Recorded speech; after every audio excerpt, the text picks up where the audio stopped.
Je m'appelle Tiffany, je suis donc chez Big Mountain, je suis la directrice commerciale et puis le bras droit de Jack qui est le fondateur de la brasserie.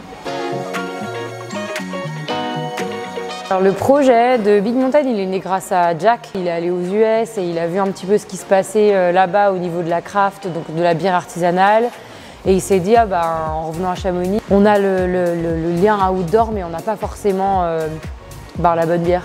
Avec un ami à lui, Matt, ils ont commencé à travailler sur le projet de la brasserie.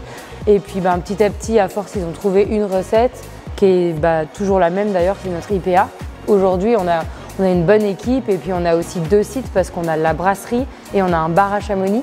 On est à peu près entre 15 et 16, ça fluctue un petit peu avec le staff saisonnier.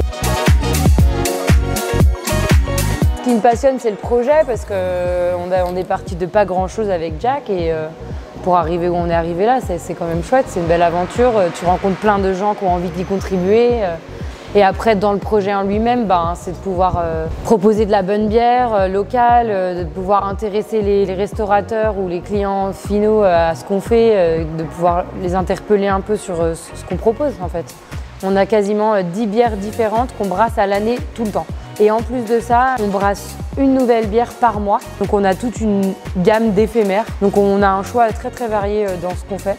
On va avoir beaucoup de restaurateurs, de bars qui vont avoir nos bières, par exemple comme nos amis de Bivouac Maltais. On va être à l'Atelier B aussi à Cluse, on peut nous retrouver en caviste, on peut nous retrouver en supermarché. Si vous voulez vraiment tout savoir sur nous et les retrouver tout en même temps, faut venir au bar.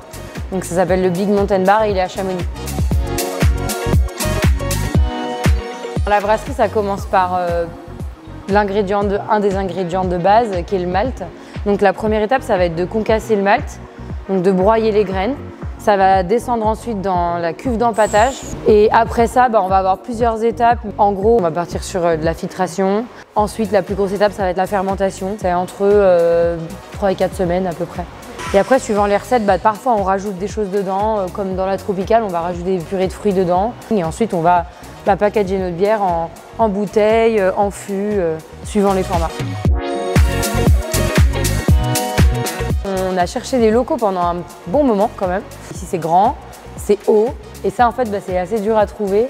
Et nous on a cette contrainte dans le milieu de la brasserie, c'est qu'on a des cuves qui sont hautes donc on a besoin d'une certaine hauteur. Et ici c'était un peu le bâtiment idéal, c'est grand, c'est même un peu trop grand mais c'est cool parce qu'on va pouvoir grossir comme on veut.